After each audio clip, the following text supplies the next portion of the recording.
Hi, everyone, and welcome back to Net Positive, where we help you to transform your eco-anxiety into action through resilience and regeneration. And in today's conversation with Tolga Tutar and Dean Lewis of Skanska, we're discussing mass timber, the effect of scale, tariffs, and working together in a community setting to provide benefits to the greater community. Dean and Tolga, would you please mind introducing yourselves? Yeah, thank you for having us, Richard. Myself, Dean Lewis, grew up in the Pacific Northwest, born and raised Seattle, and father was a carpenter, then went into on his own business, building townhomes in Seattle for the past 30 plus years. And my grandfather has been an architect, so I kind of split the difference and became a structural engineer, and then practiced at Washington State University, then came out in Seattle for a little bit, went to San Francisco, and then back up to Seattle. So it's been a serendipitous journey, but now it's Skanska and head of mass timber and prefabrication. That's pretty exciting, don't you think? Yeah, absolutely. Is that somewhere that you thought you'd be today? No, if you had asked me 10 years ago that I would be here doing this, no, but yeah, it's been a great journey. Well, this is fantastic, and you've got quite of a family lineage and history here in the built environment. A little bit, yeah. I got also cousins and brother-in-laws that are in the trades, so yeah, we're kind of a construction family, if you will. Did you grow up on the job site?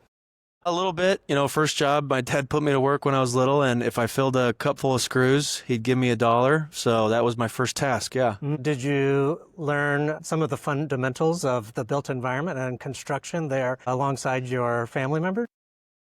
I'd like to say I definitely, grandfather's out in Montana, and dad was born and raised Montana as well, so I definitely learned the cowboy way to approach things.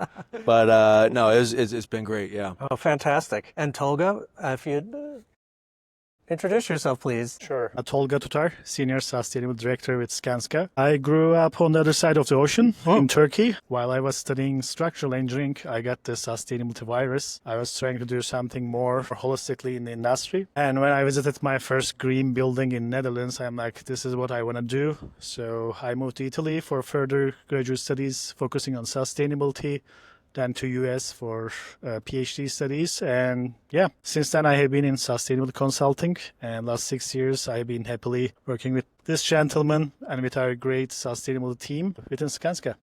Tell me about when you were a young man, and particularly as you experienced one of the sustainable buildings. What was the feeling that you had? Was it an emotional feeling?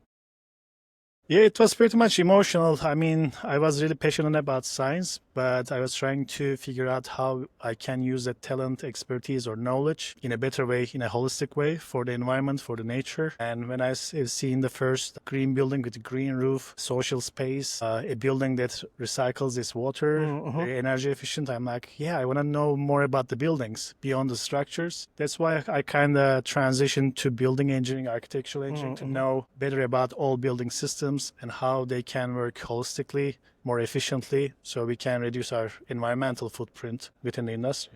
And as your career has progressed, have you seen how systems start to overlay on top of each other and extend reach? Definitely. Probably a decade or 2 decades ago, sustainability was not a buzzword as it is today. We were mostly focusing on resource efficiency and energy efficiency. Now we are thinking about design and construction of buildings a bit more holistically.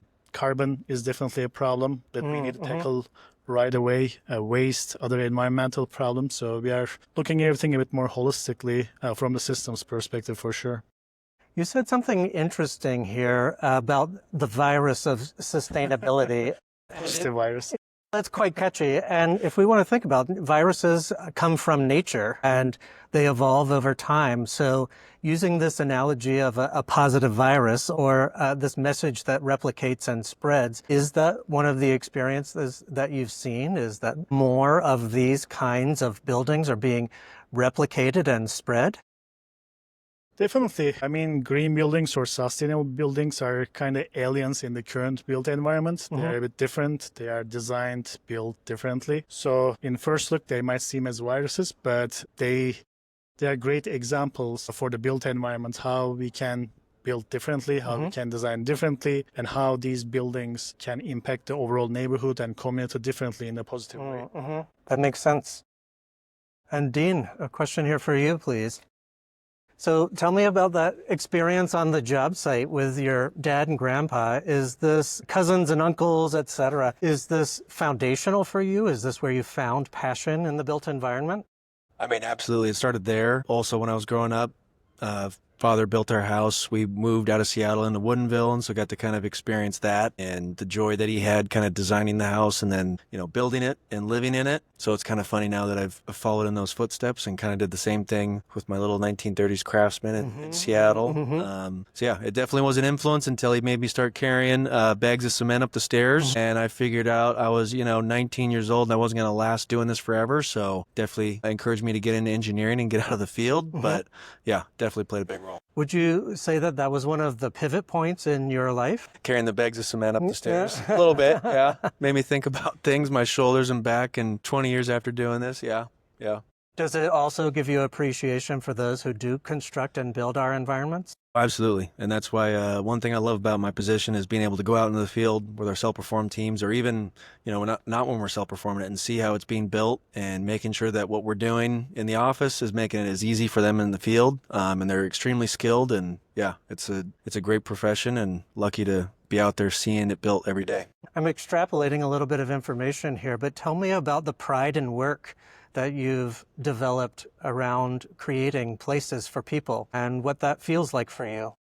Yeah, it's something that I think that our profession is so lucky, and it's a profound feeling to work on something on paper or in the computer for an extended period of time. And often with mass timber, you might work on something for a year that is then replicated or built in the built environment in a month. And it's kind of a weird feeling almost, and construction be kind of a weird experience because you almost don't know when to celebrate. You win a project, but then you realize you got a lot of work to do. Or you break ground and you realize we got permit and that's great, but now we got to build the building, and then you top it out and you're, happy about that, but then you got to get the skin on and there's still more work to do, but there's nothing like it. So it's really invigorating.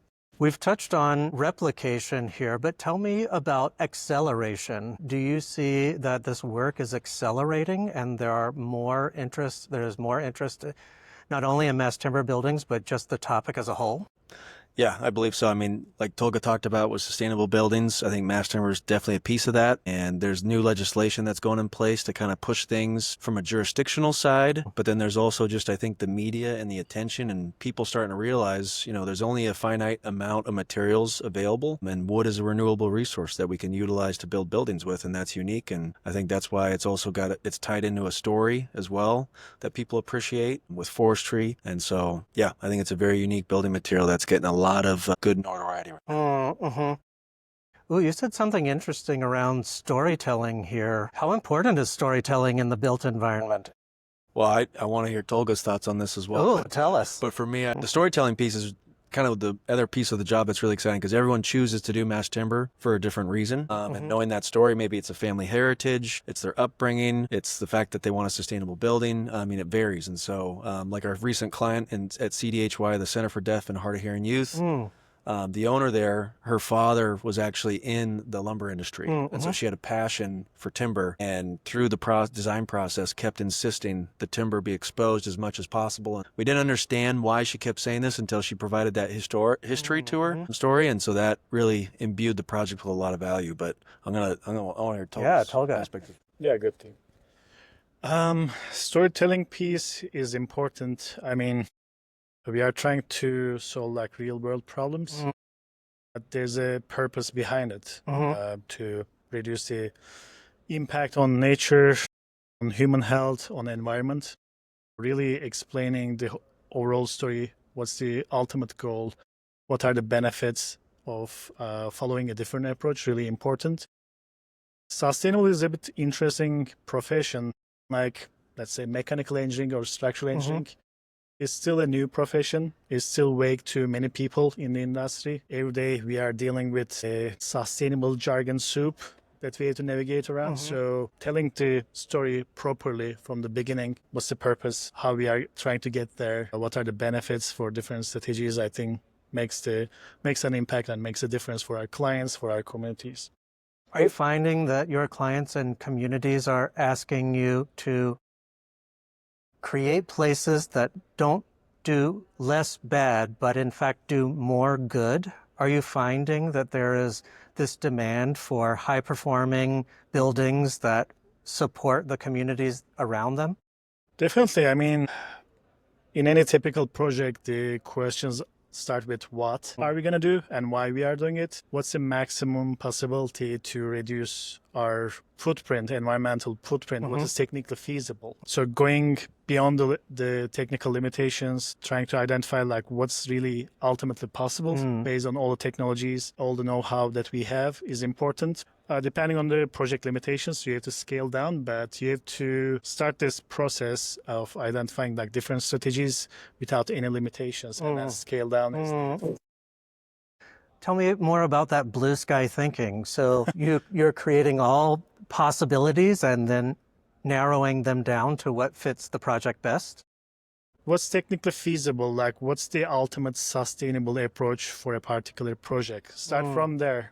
Don't think about cost impact or technical impacts, but what is ultimately possible and what will be meaningful for the client, for the community, for our company. And then you can start thinking about the barriers and challenges, and then you can eliminate the ones that you can navigate around by being creative or following a more holistic approach. And what you are left is basically the ultimate, most simple design. And that's what we are aiming, at least in our projects. How do you really distill your client's reason for why? Well, first, we listen to our clients, trying to understand their demands and their goals for the project.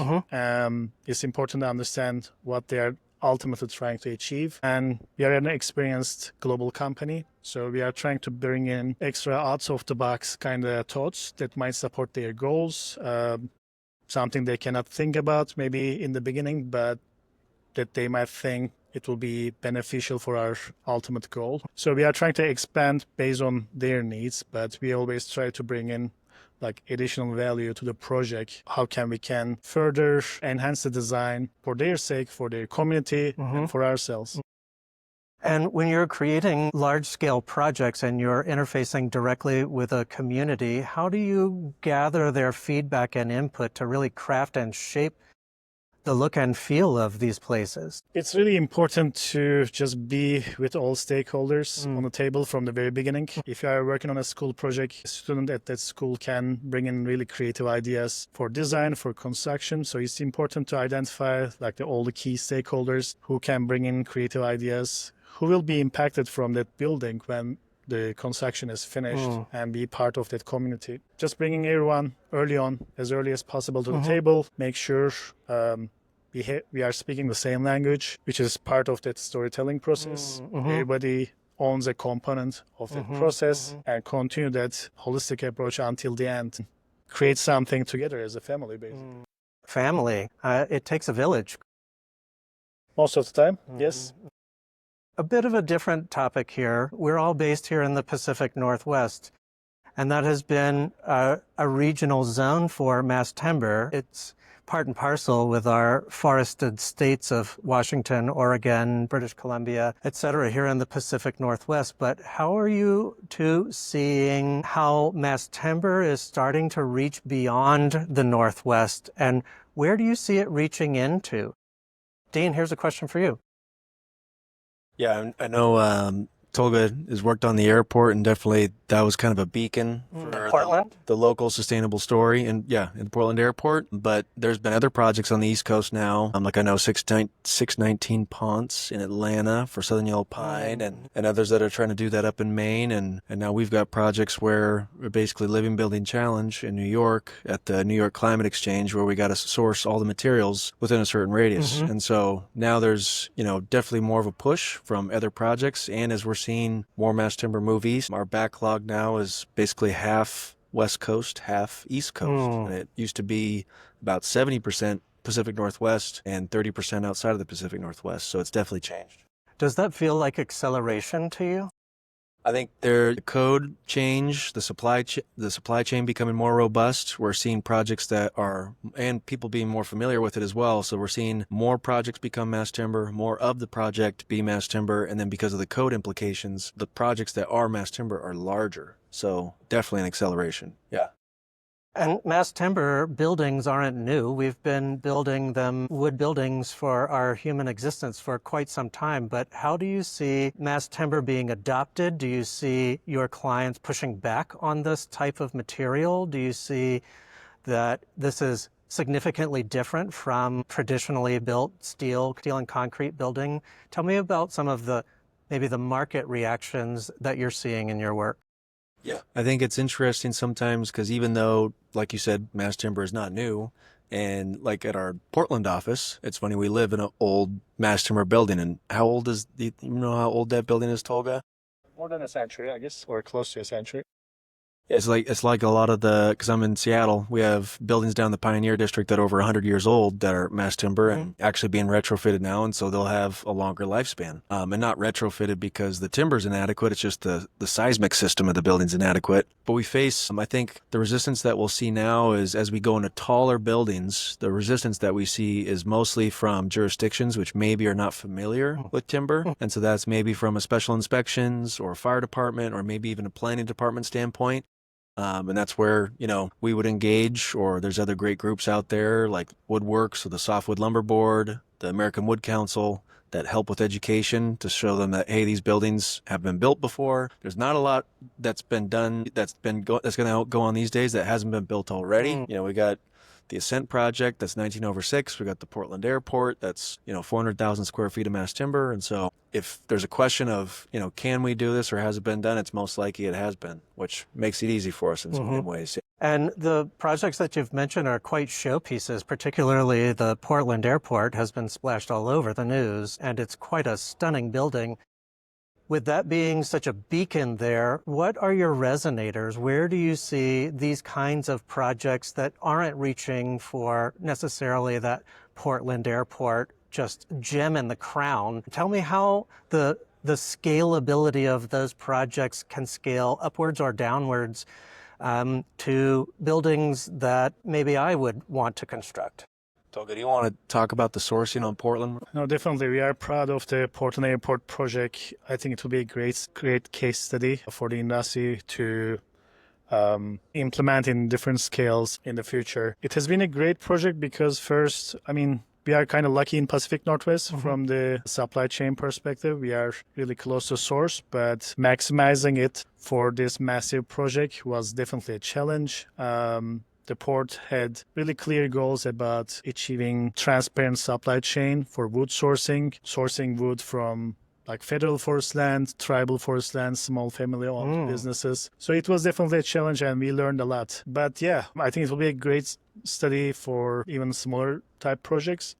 Because mass timber is feasible, it's a great strategy for low carbon construction when it's sourced properly. It always comes with a disclaimer. But yeah, it's great to see that mass timber applications are kind of spreading around the country, as Dean mentioned. I think we'll learn a lot from like different applications, different type of buildings. But definitely an airport project can be implemented in smaller scale in other regions as well. To scale in other regions and access the amount of materials that you need. You mentioned Living Building Challenge Project, which has a regional component to this. Are you able to source enough wood product for your buildings in those regions?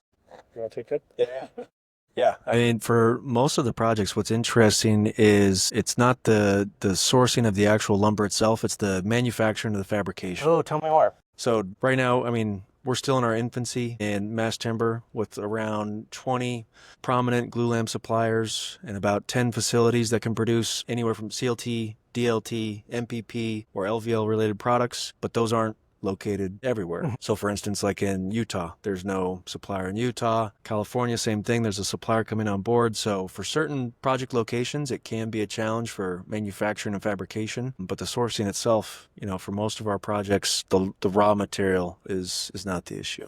Oh, that makes sense. Tell me about materials, both domestic, and are you finding that you need to reach outside of the U.S. borders to procure materials? Do you take a regional approach that ignores political boundaries and geological boundaries? Tell me more about where you're able to source material from that may not be specific to a state or region. Yeah, I think it goes back to the project and what the owner's looking for. Sometimes they want a specific fiber type, so that can really drive things. Sometimes they like the way the European spruce looks versus Doug fir, and that's their preference, and so we'll gear the project in that way. And other times maybe it's a southern yellow pine, it's in the southeast. Typically it is regional, but a lot of times the owner, the architect, the specifications are driving, the sourcing requirements. But as Tolga was talking about earlier, always trying to imbue their decision or kind of maybe add something that they didn't think about before, other types of mass timber, instead of just maybe the fiber type and other considerations, because sometimes backlog comes up and certain suppliers are busy. So yeah, always trying to make sure that they're aware of all the options available, but at the end of the day, they're the ones that are making that request, and we're trying to just help them succeed their vision. You've mentioned storytelling here. We've talked about scale as well. We've talked a little bit about pride in work, but let's blend all of these together and tell me about your customer's experience, and particularly the storytelling. The example I can hear in my mind is, this wood came from this place. It stayed in the region. Do you find that that makes people excited to be able to reference these materials that may have literally come from that site? I got a story, and then I know Tolga probably has one for the airport, but the one that comes to mind for me that is just as inherently a lot of emotion behind it is definitely the Candida project, which is before my time. On Georgia Tech's campus? On Georgia Tech's campus, because you're from Atlanta, so you could appreciate this. I see the pride, swelling up. So Jimmy Mitchell. Beautiful building. It is. So Jimmy Mitchell from our team, who was at the conference this week, he was on the pre-con, and then he was a PM on the project, and basically saw it from dirt to door. And that project, not only did it source local material, it was FSC certified, or is resalvaged lumber, which they utilized from local movie sets in Atlanta. And then they wanted to make, there was no CLT that could obviously utilize that lumber. So then Jimmy took it on to actually come up with a way to self-perform the manufacturing or fabrication of those fluted NLT panels. And then they also utilized labor from a disadvantaged youth program. And those individuals that helped build the NLT panels then went on in the future to get jobs in construction.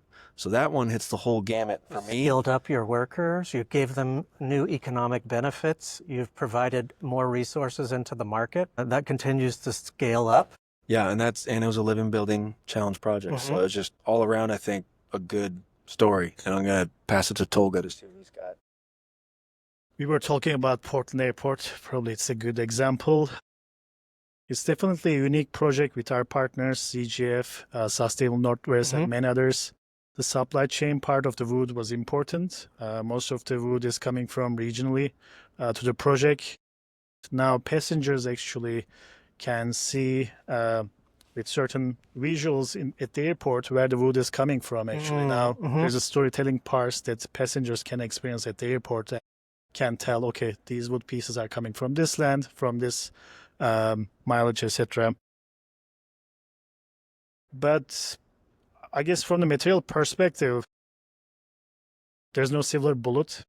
Timber is a great product and it creates many opportunities. But going to my main point, thinking about our materials approach like holistically, Portland Airport is a great mass timber example. But for example, it's also a great example where we reutilize the wood waste from mass timber. We work with local recyclers, with Sankofa Lumber. Shout out to Valerie from Sankofa Lumber, who reutilize our wood waste, and the wood panels, the architectural wood panels on the airport is actually recycled wood waste coming from the mass timber cuts. So those kind of stories are also important. Mass timber is a great product, but it's important to consider all the materials approach holistically and identify different opportunities for material reuse and how to reduce the overall environmental footprint of the project with additional strategies as well. You said something interesting here that I learned along the way is there's no such thing as a silver bullet, but there is silver buckshot. So tell me more about that multi-prong approach. Tell me back to my question around systems and overlaying, how do you see multidisciplinary partnership being helpful to construct these kinds of buildings? Definitely. Construction is a risk management, so we always have plan A, B, and C. You don't know what's going to happen with supply chain tomorrow. Pricing might change. Market availability, lead times might impact the overall design and construction of the project.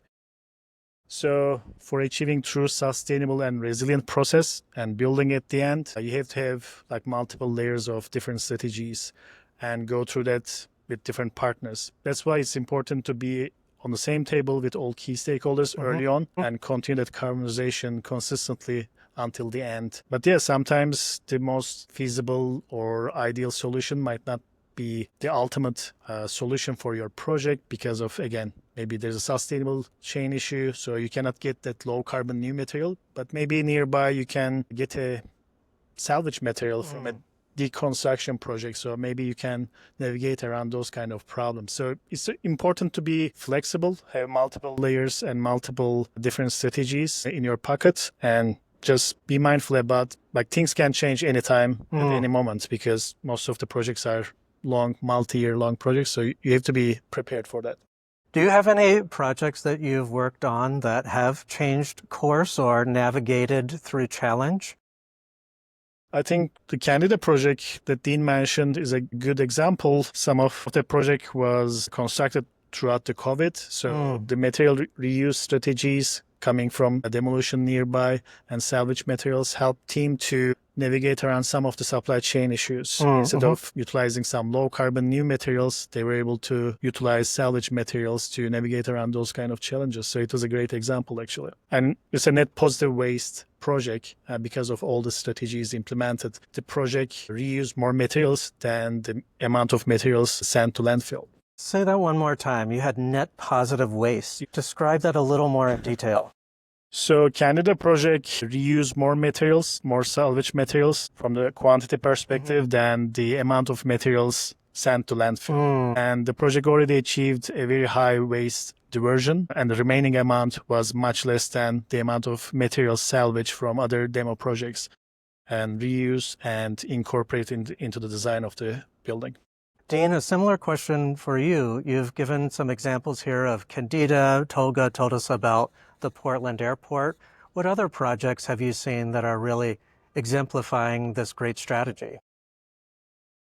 Yeah, I think Candida is one. I mean, we're gonna be going through a lot in this future because we're getting clients now for, like, for instance, some of our high school K through 12 projects that are looking to actually have carbon evaluated through the project. And so I know it's something that our team's passionate about, is actually looking at our metrics tool, not just for cost, this is what we typically do with owners, but actually as we go through the stages of the project through SD, design, development, CDs, is actually evaluate the overall building on a carbon perspective. And so that's one strategy that we're implementing on a lot of our K through 12 and higher ed projects where the client wants to be carbon conscious. Are you seeing more adoption in the education sector? Absolutely. Yeah, K through 12 and higher ed is where most of our projects are right now in mass timber. And hopefully the awesome part about it, I think, is the next generation is going to grow up knowing that there's a better solution for buildings out there because they've seen it, they've experienced it, they learned in those environments. And so, yeah, I get really excited about those projects. It's kind of similar to your experience-based learning. Yeah, it is. Yeah. And I mean, go Cougs, WSU. That's some of the first mass timber projects that were higher ed. So I got to give a shout out. And yeah, it definitely was an influence. Do you see that those projects are at the vanguard of this movement, or are they part of the next wave? Where do you see them in sort of the timeline of mass timber? Yeah, I think what's been interesting is mass timber in the early days was definitely office. Like the most probably modern, very notorious project was the Bullitt Center, which I experienced when I was in Seattle. And that was kind of a spark moment. And so the early days, a lot of office projects, but obviously with COVID, turning the temperature down on office, we're seeing a lot of other types of projects come up. We've got a Cincinnati Public Radio that we did, which is a unique project. We had the Community Foundation Center in Tennessee. We've got this MARTA project in Atlanta coming up, which is basically a timber canopy over the MARTA terminal, which will be really exciting to see because Skanska actually built the original a long time ago that was concrete, and now they're retrofitting. 1996? Yes, I believe so. And now retrofitting this concrete canopy to be timber with a curved steel deck roof. Yeah, it'll be a unique project for sure. Do you think that that helps bring heart to the city? I think it's a project that just from a city perspective, having them be on the calls and go through the design, just seeing their excitement about the project. And I mean, it's over $100 million project, and the canopy is less than 10% of that. But what do we spend a lot of time talking about is the canopy. So I think it is a component that just gets a lot of attention and excitement. So yeah. What do you think builds that excitement? I think it's, Michael Green had a quote where essentially it's when we do with mass timber is we're bringing nature's fingerprint back into the built environment. And I always remember that quote because I think that's, wood is something that we always can relate to as humans, and it's got a actual quantifiable benefit to it called biophilia. And so, yeah, that's why people get excited about it. It's human nature. You've mentioned century-old buildings before in our conversation, but do you think that these types of buildings leave lasting legacies? Absolutely. I mean, as long as they're properly designed and maintained and cared for, we'll see these buildings stand the test of time. And something that we're doing a lot with our designs too is design for disassembly. Oh, tell me more. What happens at the end of these buildings' lives? Absolutely. And it's something I know that's kind of a hot topic with biogenic carbon is how long will these buildings last? And then what's going to happen to them after they got to get torn down? And well, the benefit of mass timber, because there's larger sections of timber and it's not traditional light frame construction, so you can actually take these large sections and reuse them. And there's been 3 different case studies on this. The USDA now has innovation grants trying to prove this method out. And I mean, in a lot of our buildings, I mean, you just saw it at the timber conference, these 2- and 3-story structures that are now being disassembled, and you're going to go back out on that floor in 2 or 3 days, it's going to be empty. So case in point of design for disassembly. Does a little bit of a different question, but kind of along the lines, same lines here. Existing buildings is something that you've mentioned. Do you see mass timber continuing to play a part in existing buildings and then also adaptive reuse? Yeah, definitely. We got actually a couple projects over on the Princeton campus where we're doing a retrofit of an existing building, and then the add-on portion is timber. And so it's kind of interesting because, and the existing building has some old school traditional solid sawn timber in it, but then the new addition is going to have the modern day mass timber version to it. And so, yeah, it's kind of imbuing the old with the new, and yeah, those are awesome projects. Tell me about your feelings of beauty and its importance in our built environment. I mean, my grandfather was an architect, so I always appreciated good design, and I think anyone that is out there knows when they see and feel a good building. And so if timber can help with that in any component, I think the advantages that I see that are spelled out, there's a document called The Economics of Biophilia, which actually goes through and quantifies the benefits of having a beautiful biophilic building, and great 100+ page nighttime read if you want. Great for those with insomnia. Fantastic. Well, in this segment, I've got just another question here around tips, tricks, and techniques. And one of them we've already mentioned here, which is the power and importance of storytelling. But I want to revisit that conversation a bit more. Tell me where you have seen that through line of story play into your project. I think the first one that comes to mind is definitely the Center for Deaf and Hard of Hearing Youth project. And one was the design team, the architect was Methuen, engineer is PCS, and from the get-go is actually a progressive design build project, which is a little bit different project delivery method where everyone really has to come together and work progressively through the design and keep basically a target-based value approach for budget. And through that, then we're also making sure that we're accommodating the design aspects of the project because it's a hard of hearing youth school. So your corridors are a little bit wider. Your stairs have a little bit longer steps. The corners have glass in them. So when students are coming around a corner, there's no obstructions or you run into somebody. Sidewalks have markings on them. So as you're talking with somebody, out of your peripheral vision, you can see where you're walking and walking up around a corner. So making sure that the school is going to be beneficial for these kids, something that the owners are proud of, and all the while, meeting time, schedule, and budget. And you touched on something that I'm interested to explore a little more too, which is so many of us take our vision for granted. We've talked about beauty in the built environment, but vision isn't our only sense. Can you tell me more about our human senses, and maybe even particularly with the school project that you are talking about? Tell me about those students' experiences with their senses. Yeah, it would be interesting to have studies on that school, but it just opened this past last September, so we don't have that type of data on it yet. But going back to, there's research being done by the Tallwood Institute, University of Oregon. They've actually done studies on biophilia where they put individuals in rooms with a wood surface versus just basic gypsum or concrete, and have studied the human perception of basically looking at their heartbeat, their blood pressure, and seeing the effect that a wood surface has on it. And so I don't have the data right on the tip of my tongue, but if you check out the Tallwood Institute, they're doing great work and proving that there's actual science to this. Would you say that there's a tactile sense to these buildings? I feel like there is, but I'm biased. I mean, Tolga, you want to? No, definitely. I mean, just bringing nature into the built environment with wood surfaces, wood structure that can be used architecturally and structurally at the same time makes a whole difference. Because most of the time you don't even see what's the structural system behind them. So mass timber buildings are more plain and really easy to the eye. And the biophilic features in the overall architectural really makes a different kind of built environment that's more comfortable, cozy, and better works with the lighting systems, or creates a more cozy, more comfortable environment for the occupants. This is amazing. Thank you for sharing. So we've talked a little bit about scale. We've talked about how mass timber is starting to move beyond the reaches of the Pacific Northwest and Europe and some of these other centers of locale. We're starting to reach into new markets, develop new markets, not only for the product, but for the people, it sounds like as well. Creating economic opportunities, creating market development, an appetite for these kinds of buildings. It sounds like there's a strong element of storytelling that goes into this and really helps give that example of what these kinds of buildings are and can be. Thanks for sharing some of your ideas here about not only these kinds of places, but how they serve the people within them. I think that that's one of the important things to mention here is these buildings perform functions, and they are to serve our humanity. Are you finding that that is true? That your occupants, you're designing for your occupants and they're continuing to thrive in those kinds of places?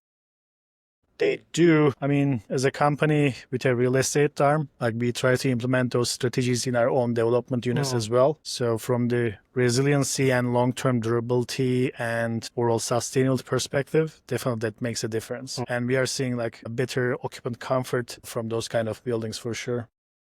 Any final thoughts before we move to our next segment? Yeah, I think after coming back to some of the buildings, the one example I think again is Candida, and they do a poll with the students every year of what your favorite building is. And every year, Candida is number one on campus. So, yeah. And I learned that Georgia Tech purposefully schedules all students at least one class in that building. That's right. Which I find phenomenal. Yeah. Especially as a living laboratory as well, that you can use that kind of building and space to affect a whole campus of student body. That just seems transformational to me. Yeah, a building that is built to be living building challenge, last that long, produce its own energy, but then also service that many students. Yeah. It's pretty powerful. Yeah. Wow. So I want to invite you to our community garden here. Okay.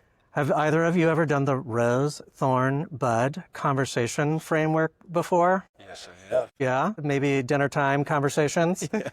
With the kiddos, yep. Yeah, okay. Well, just a quick refresher. A rose is something that's blossoming in your world these days. A thorn is a prickly problem that you may be facing. And a bud is hope for the future. So, Dean, tell me what's particularly fragrant in your garden these days? My garden, from a mass timber perspective, what's blooming right now is we've got actually on the horizon a handful of different medical projects, which is really exciting because we've done a lot of different project types, airports and office and higher ed, K through 12. But now, this moving into the medical realm is really exciting because of the benefits, obviously, that we talked about with timber. So really, yeah, that's what's blooming right now. That's awesome. Any sticky problems that you're having?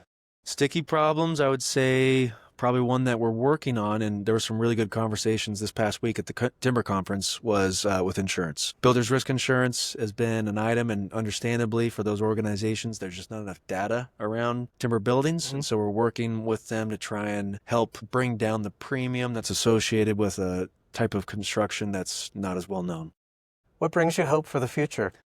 Hope for the future is that, this event is now kind of the epicenter for mass timber. It truly, I think, is now the International Mass Timber Conference. It's props to Arnie and Craig and their organization for Aren't they amazing? continuing to build it every year, and it keeps getting bigger and better. And we have people coming from all over the world, in Europe and Uruguay and Brazil, Africa, to come here. Asia. It's all people from across the globe. And my hope from all that is that we all learn from each other, and having Skanska with international offices and coordinating with our project teams across the sea, we see that while, we might speak different languages, we still face some of the same issues or have the same successes on our projects. And so that's what's encouraging, that we have this community. Do you find that knowledge is transferring to different offices and growing, and as more people learn and can experience as your staffers? Yeah, that's one thing I've really enjoyed about Skanska, is the open nature and sharing, not just the successes, but also lessons learned. And it makes all of us better. And just every project that we're deploying across the country just getting better and better for our clients. Fantastic. Tolga, same questions to you. What's blooming in your world these days?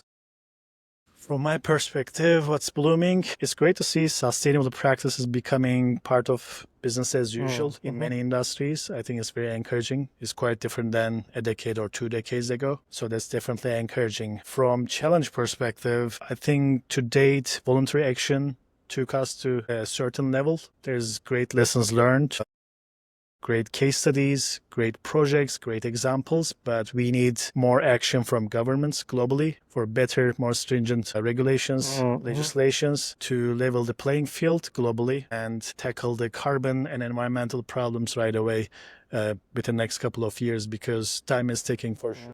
That's actually a good segue into prickly problems. That sounds like one of them, that time is ticking and waits for no one.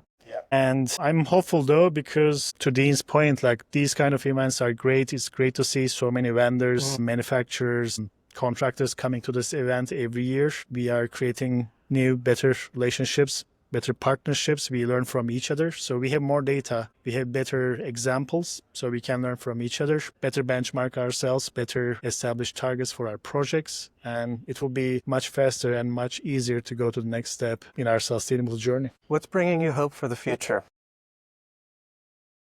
This is the only way. We have to reduce our environmental footprint. And with storytelling, to your point, I think more and more people understand how to design, how to build better. To my point, like we have better examples now. I think the future is bright. We will move faster. We will tackle our environmental issues in design, in construction of buildings. And I think there will be an exponential change in the industry in the next decade. I'm fantastic. Wow. Thank you guys for sharing. So Tolga, last question here for you. Bit of a change. Where do you go to refresh yourself and regain your energy? What's one of your favorite places in nature? There's a reason I live in Pacific Northwest, I guess. I really like, I like to go for a hike or camping deep in the forest alone. On Forest Service roads out in the middle of nowhere? Yeah, middle of nowhere, typically probably illegal places to camp. But I really enjoy that, going there alone a couple of days to gather my thoughts, charge myself, get back to home, feeling refreshed is really one of my favorites. Yeah. Wow, and we live in the bounty of the Pacific Northwest here. We are lucky, yeah. For sure. I never get used to how pretty it is. Yeah, every season is a different kind of beauty. And Dean, same question to you. Tell me about one of your favorite places in nature. Yeah, it's got to be the Hood Canal. My wife's family lives out there, and so we take the kids out there. And the Hood Canal, if you get lucky, you see all the wildlife out there. Sometimes there's orcas out there. But me, I like the seafood. So, yeah, get the salmon, the crab, the clams. Wow, this is amazing. So you two have shared your thoughts and feedback on scalability. You've told me about how you really imbue your clients' voices into your work. We talked about voices, we've talked about stories, we've talked about our senses, we've talked about our sight and our sound and smell and feel and touch. And I think that these are all important aspects to our world and to our experience. And so thank you so much for joining me here on this conversation today. You've given our listeners so many things to be interested in and to follow along in your work. And you're doing fantastic work. Thank you, Richard. So thank you for being part of today's conversation, but also thank you for this continued commitment towards regeneration and resilience. We need you. We need folks like you who are leading this way. And we need you to teach more people. And this is actually one of my last questions for you. Okay. Dean, who have been those that have helped you along the way? Have you had mentors that have helped to lift you up and help you to grow? I mean, it starts with my dad, my grandfather, for sure. And then I'd probably say Dr. Brown, who I did my master's under, and Dr. Dolan. And then, a couple of great bosses that I have now at Skanska, great leaders. And now what I try and do is pass it on to other students, try and do a lot of presentations at universities and just kind of take anyone that's passionate about sustainability or timber and just help them in any way I can to just give them the tools that maybe expedite their journey and show them the possibilities. And I've been lucky to have many mentors. I guess one of them was early on when I was studying structural engineering back in Istanbul. I was reading Natural Capitalism by Amir Lowins, Hunter Lowins, and Paul Hawken, and it blew my mind, like how we can do things or think about things completely differently in a different perspective. And fast forward 10 years, I found myself in Boulder, Colorado, working with Amir Lowins and his team at Rocky Mountain Institute, which was an absolute pleasure and learning experience. So definitely Amir Lowins was one of my beacons and mentors for the past 20 years or so. Fantastic. Any folks that you're helping to grow? Every day, I think our team is doing a great job in terms of sustainability advocacy. We are always providing webinars, trainings, go to different universities and schools, get together with AEC students. And we are trying to help whenever we can. We cannot fix the environmental problems alone. We need to scale up very quickly. So the more we share, we can move faster and quicker in the right direction. Well, Dean, thank you so much for joining me. Thank you, Richard. Tolga, this has been a pleasure. It's always nice to see you. And I hope you'll come back for another episode of Net Podsitive. Thank you for anytime, Richard. I think that you're both a prime example of how big changes start small, which is the tagline for our podcast. And you've given us really good examples here of how you can take that spark of passion and turn it into something amazing. Thank you so much for your work and for joining me here today. Thank you, Richard. I look forward to seeing you back again. Thank you. And we'll see you again on our next episode of Net Podsitive.